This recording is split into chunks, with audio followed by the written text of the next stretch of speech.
اعوذ باللہ من الشیطان الرجیم بسم اللہ الرحمن الرحیم وبہ نستعین انہ خیر ناصر ومعین وصلی اللہ علی سیدنا محمد وآلہ الطیبین الطاہرین اللہم صلی علی محمد وآل محمد وعجل فرجہم۔ محترم ناظرین، السلام علیکم ورحمۃ اللہ وبرکاتہ۔ جس سلسلے کو آپ کے سامنے شروع کیا تھا کہ جس میں ہم لوگ یہ ڈسکس کر رہے تھے کہ عصر حاضر میں، دور حاضر میں ہم لوگ کیسے دینداری انجام دے سکتے ہیں، کیسے دین کے اوپر عمل کر سکتے ہیں، کیسے ہم آج کے زمانے میں جب الگ الگ سوسائٹیز کے اندر، مختلف سوسائٹیز کے اندر جاتے ہیں اور مختلف دین کے پیروکاران سے، مختلف ریلیجنز کے فالوورز سے ہم لوگ ملتے ہیں، ان کے ساتھ انٹریکٹ کرتے ہیں، تو وہاں پر ممکن ہے بہت سے لوگوں کے لیے سوال اٹھتا ہو کہ ہم لوگ کو آج کے زمانے میں، کہ جہاں پر ہم بہت زیادہ ترقی یافتہ ہو گئے ہیں، بہت زیادہ ترقیاں ہو چکی ہیں اس زمانے میں، وہاں پر ہم لوگ کس طریقے سے اسی دین کے اوپر عمل کریں کہ جو ہم لوگوں نے 14 قرن پہلے اپنایا تھا، 14 قرن پہلے، 14 سینچریز پہلے وہ دین ہمارے لیے لایا گیا تھا۔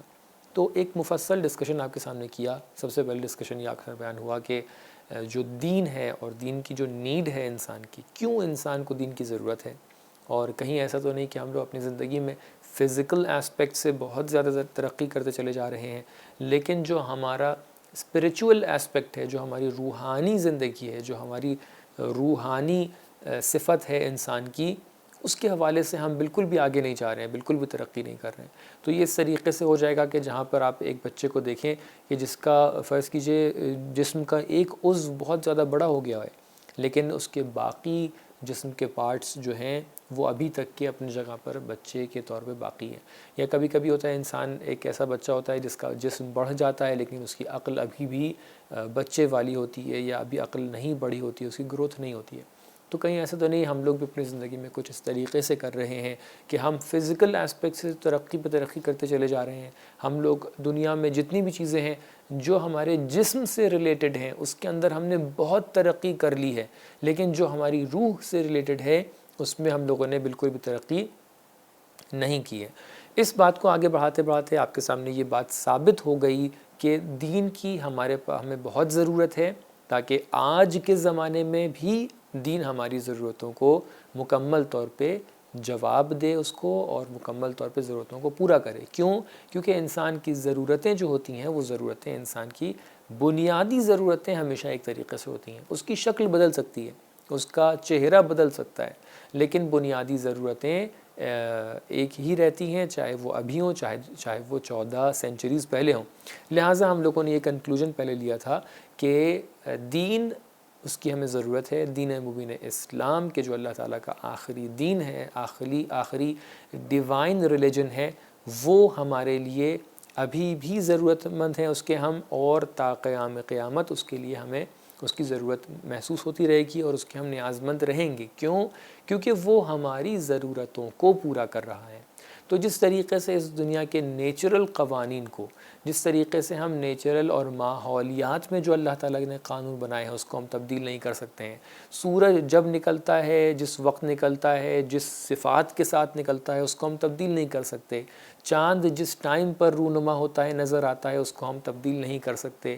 ستاروں کی جو صفات ہیں اس کو ہم تبدیل نہیں کر سکتے، کیونکہ وہ اپنے آپ میں جو ان کی ضرورت ہے، جو ان سے ایکسپیکٹڈ ہے، وہ اپنے آپ میں پورا کر رہے ہیں۔ تو لہٰذا ہم ان کے تبدیل کرنے کی بات بھی نہیں کرتے ہیں۔ تو لہٰذا اسی طریقے سے ہمارا جو دین ہے، اگر وہ ہمارے انسان ہوتے ہوئے ہماری ضرورتوں کو پورا کر رہا ہے تو ہمیں اس کو تبدیل کرنے کی کوئی ضرورت نہیں ہے، اور ایسی درخواست بھی ہم لوگ کبھی نہیں کرتے ہیں۔ اس سوال کو مکمل طور پہ جواب دینے کے بعد جو پچھلے سیشن میں آپ کے سامنے ایک سوال، جو ہمارا دوسرا سوال تھا اس سیریز کا، اس کی طرف بڑھے تھے، وہ سوال یہ تھا کہ اب جب ہمیں پتہ چل گیا ہے کہ ہمیں دین کے اوپر عمل کرنا ہے، تو آج کے زمانے میں، دور حاضر میں ہم دین کے اوپر کیسے عمل کریں۔ اس کے حوالے سے ایک سٹیپ آپ کے سامنے پہلے بیان کیا گیا تھا، دوسرا سٹیپ آپ کے سامنے آج بیان کرنا ہے۔ ہمارے دین نے الحمدللہ، دین کو اللہ تعالیٰ نے ایسا بیان کر کے، ایسا بنا کر پیش کیا ہے کہ اس کو آج کیا ہم 14 قرن بعد بھی اگر اٹھا کر دیکھیں تب بھی ہمارا دین بالکل اسی طریقے سے ہمارے لیے فائدہ مند ثابت ہو سکتا ہے۔ اس کا ایک بہت بڑا ریزن کہ جس کو میں نے یہ عنوان دیا ہے کہ اللہ تعالیٰ کبھی کبھی کچھ احکام کے ملاقات بیان کرتا ہے اور کبھی کبھی ملاقات کے ساتھ مصداق کو بھی بیان کر دیتا ہے. تو لہٰذا دین کے احکام دو طریقے کے ہو گئے. کچھ ایسے احکام ہیں کہ جہاں پر ملاک اور مصداق دونوں کو بیان کیا گیا ہے. کچھ ایسے احکام ہیں کہ جہاں پر صرف ملاک کو بیان کیا گیا ہے. ملاک اور مصداق کو دونوں کو بیان کر دیا ہو. جیسے فرض کیجئے اللہ تعالیٰ نے صبح کی نماز کے لیے کہہ دیا کہ صبح کی نماز 2 رکعت ہے اور 2 رکعت نماز کو آپ ایسے پڑھیں گے، یہاں سے شروع کریں گے، اس کے بعد یہ کریں گے، تلاوت کریں گے، قرات کریں گے، رکوع کریں گے، سجدہ کریں گے، تشہد پڑھیں گے اور اس کے بعد سلام کر کے نماز کو ختم کریں گے. یہ کیا ہے؟ یہاں پر اللہ تعالیٰ نے کرائیٹیریا بھی بتا دیا اور اللہ تعالیٰ نے یہاں کے اوپر کیا بتا دیا؟ مصداق بیان کر دیا.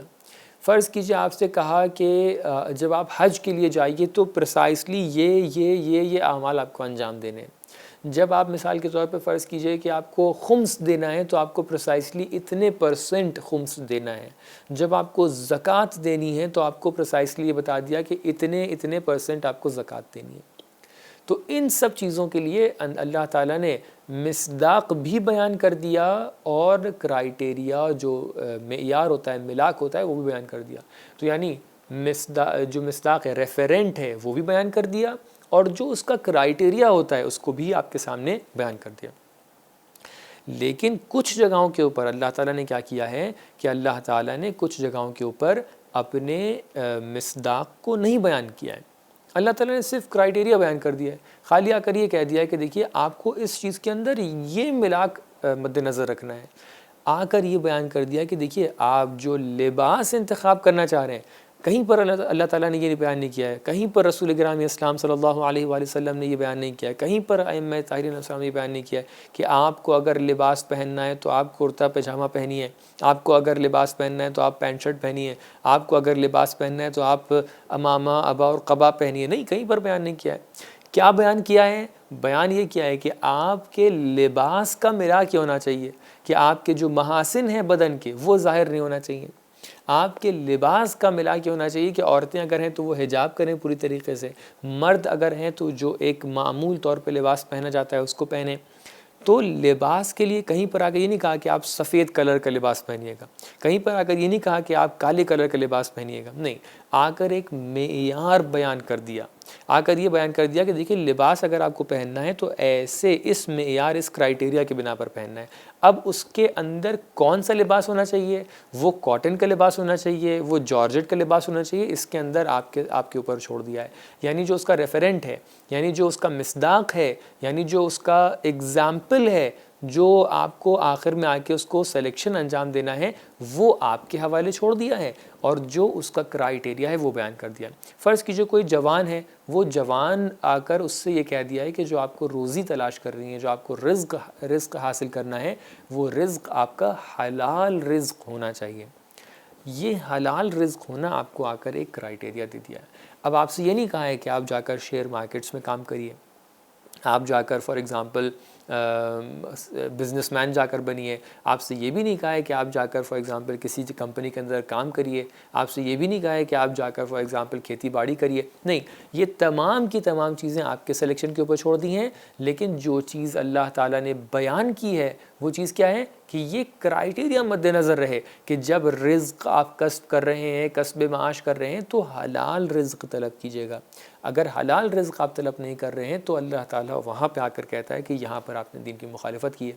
لیکن اب آپ کو سلیکشن کرنا ہے تو سلیکشن کے اندر آپ کو کیا ہے، آپ کو آپ کا ہاتھ چھوڑ دیا ہے، کھلا چھوڑ دیا ہے کہ آپ فری ہیں، آپ جو سا بھی آکیوپیشن چاہیں وہ سلیکٹ کر سکتے ہیں. وہ حلال ہونا چاہیے، وہ حرام کے دائرے میں نہ چلا جائے، باقی اس کے اندر کوئی پرابلم، کوئی مشکل نہیں ہے. تو لہٰذا ہم دیکھتے ہیں کہ اللہ تعالیٰ نے بہت سی جگہ پر، تو یہ آپ کے لیے بہت بڑا پوائنٹ ہے. جو لوگ چاہتے ہیں کہ آج کل کے زمانے میں دور حاضر میں دین کی تعلیمات کے اوپر عمل کریں، جو چاہتے ہیں کہ دور حاضر میں دین کے ساتھ اپنی آئیڈینٹی کو پیش کریں، وہ اس چیز کو مد نظر رکھیں کہ جو چیزیں ان کو عمل کرنی ہیں وہ آ کر دیکھیں، آ کر احکام دینی کو، احکام اسلامی کو اس اعتبار سے ایک مرتبہ دیکھیں کہ جہاں پر اللہ تعالیٰ نے کرائیٹیریا بیان کیا ہے وہ کیا ہے، اور جہاں پر اللہ تعالیٰ نے مصداق بیان کیا ہے وہ کیا ہے.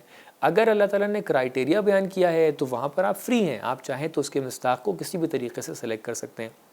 آپ فرض کیجئے آج آپ جا رہے ہیں، آپ کہہ رہے ہیں کہ ٹھیک ہے کل کو کھیتی باڑی بہت زیادہ کیا ہوتی تھی، بہت زیادہ عام چیز ہوا کرتی تھی، وہاں پر ہم لوگ آ کر کھیتی باڑی کر لیا کرتے تھے. لیکن آج کے زمانے میں آپ ایک ایسی کنٹری میں گئے جہاں پر آپ کے لیے کھیتی باڑی کرنا بہت زیادہ پاسبل نہیں ہے. تو کیا دین نے ہمیشہ آپ سے یہ کہا ہے کہ کھیتی باڑی کریے؟ نہیں، دین نے کبھی یہ نہیں کہا ہے. آپ کہہ رہے ہیں ٹھیک ہے ہم ایک تھرڈ ورلڈ کنٹری میں گئے تھے، وہاں کے اوپر ہمیں کوئی جاب کرنی تھی تو وہاں کے لیے جاب کسی دوسرے ٹائپ کی تھی، لیکن اب ہم ایک نئی کنٹری کے اندر آ گئے ہیں، وہاں پر ہمارے جو کرنسیز ہیں وہ بٹ کوائنز ہیں اور فلاں ہیں اور اس طریقے کی کرنسیز ہیں. تو کیا وہاں پر اللہ تعالیٰ نے یہ معین کر دیا ہے کہ آپ اس طریقے کا کام نہیں کر سکتے ہیں؟ نہیں، ایسا کچھ نہیں کیا ہے. اللہ تعالیٰ نے جو معین کیا ہے وہ یہ ہے کہ آپ جو بھی کام کر رہے ہیں آپ حلال کے دائرے سے باہر نہ جائیں، آپ حرام کی طرف نہ جائیں، باقی آپ کے ہاتھ میں ہے. تو لہٰذا اسلام نے ایک ایسا پوائنٹ آپ کے سامنے رکھا ہے کہ جس کے تھرو آپ یہ کر سکتے ہیں کہ آپ حلال اور حرام کو سمجھ جائیں. حلال اور حرام کو سمجھنے کے بعد آپ کے اوپر ضروری یہ ہے کہ آپ حلال اور حرام کو ان دونوں کو آپس میں مکس اپ نہ کریں، ان کی جو آؤٹ لائنز ہیں ان کو مد نظر رکھیں. اس کے بعد آپ کا ہاتھ کھلا ہوا ہے، آپ چاہیں تو کوئی سا بھی آکیوپیشن چن سکتے ہیں، حرام نہیں ہونا چاہیے. آپ چاہیں تو کوئی سا کالج چن سکتے ہیں، اس کے اندر آپ حرام میں مبتلا نہیں ہونا چاہیے.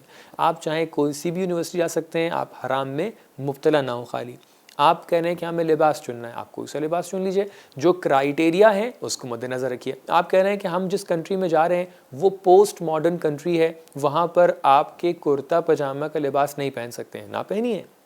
آپ کے اوپر ضروری نہیں ہے کہ آپ کرتا پجامہ پہنیے، آپ کے اوپر ضروری یہ ہے کہ جو کرائیٹیریا اللہ تعالیٰ دے رہا ہے اس کو مد نظر رکھیے.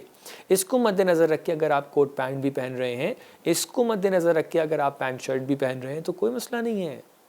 کیوں آ کر ہم اپنے دین کو ایسا بنا لیں کہ ہم آ کر یہ سوچیں کہ نہیں، ہم جیسے ہی کسی نئی کنٹری کے اندر جاتے ہیں تو ہمیں محسوس ہونے لگے کہ نہیں، ہم ایک ایسی جگہ سے آ گئے ہیں اور ایک ایسے دین سے تعلق رکھتے ہیں کہ جو ہمیں کسی چیز کی اجازت ہی نہیں دیتا ہے.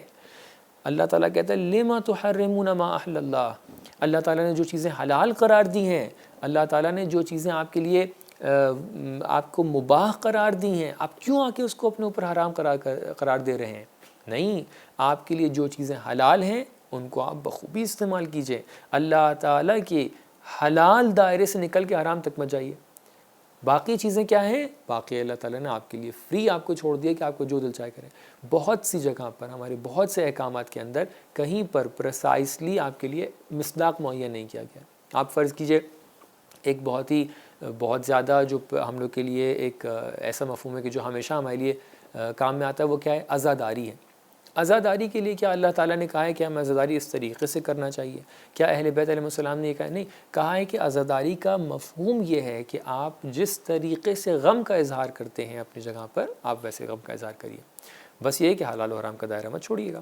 تو لہٰذا بہت سارے ایسے مفاہیم ہیں کہ جہاں پر ہم لوگ اگر تھوڑی سی توجہ کریں تو ہم لوگ اگر حلال اور حرام کے دائرے کو مد نظر رکھتے ہوئے اللہ تعالیٰ نے جو کرائیٹیریا معین کیا ہے، مشخص کیا ہے، اس کے اوپر ہم عمل کریں تو ہم بخوبی آج کے زمانے سے اپنے آپ کو مطابقت دے سکتے ہیں. بہت سی ایسی کنٹریز ہیں، حتیٰ اسلامی کنٹریز ہیں، کہ جہاں پر آپ دیکھیں گے، مثال کے طور پہ ایران کے اندر آپ دیکھ سکتے ہیں کہ جہاں پر آپ دیکھیں گے کہ انہوں نے حلال اور حرام کے دائرے کو مد نظر رکھا ہے، اللہ تعالیٰ نے جو کرائیٹیریا دیا ہے اس کے اوپر عمل کیا ہے. ساتھ ہی ساتھ جو آج کے ماڈرن زمانے کے تقاضے ہیں ان کو بھی انہوں نے امپلیمنٹ کر دیا ہے. تو جہاں تک کہ اس چیز کو تقاضا رکھا ہے، اس چیز کو مد نظر رکھا جائے، جہاں تک کہ یہ دھیان رکھا جائے کہ ہم آج کے زمانے کے اعتبار سے جو چیزیں ہیں ان کو امپلیمنٹ اگر کرنا چاہ رہے ہیں، آج کے کرائیٹیریاز اور سٹینڈرڈز کو ہم اپنی جگہ پر امپلیمنٹ کرنا چاہ رہے ہیں اور حلال اور حرام کے دائرے سے باہر نہیں جا رہے ہیں، یعنی ہم حرام تک کے نہیں پہنچ رہے ہیں، حلال کے اندر موجود ہیں، تو کوئی حرج نہیں ہے کہ ہم ان تمام سٹینڈرڈز کو اپنے زندگی میں امپلیمنٹ کر سکیں. تو لہٰذا ہم لوگ یہ نتیجہ لے سکتے ہیں کہ اگر ہمیں آج کے زمانے میں دین کے اوپر عمل کرنا ہے، ہمیں آج کے زمانے میں دیندار بننا ہے، تو دوسرا سٹیپ جو آپ کے سامنے بیان کیا ہے وہ کیا ہے کہ ہم آ کر دیکھیں کہ اللہ تعالیٰ کے کون سے احکام ایسے ہیں کہ جس کے اندر اللہ تعالیٰ نے صرف ایک ملاک بیان کیا ہے، اور کون سے احکام ایسے ہیں کہ جہاں پر اللہ تعالیٰ نے ملاک کے ساتھ ساتھ مصداق بیان کیا ہے. اگر ملاک کے ساتھ مصداق بیان کیا ہے تو ہمارے اوپر واجب ہے کہ ہم ملاک کے ساتھ ساتھ مصداق پر عمل کریں.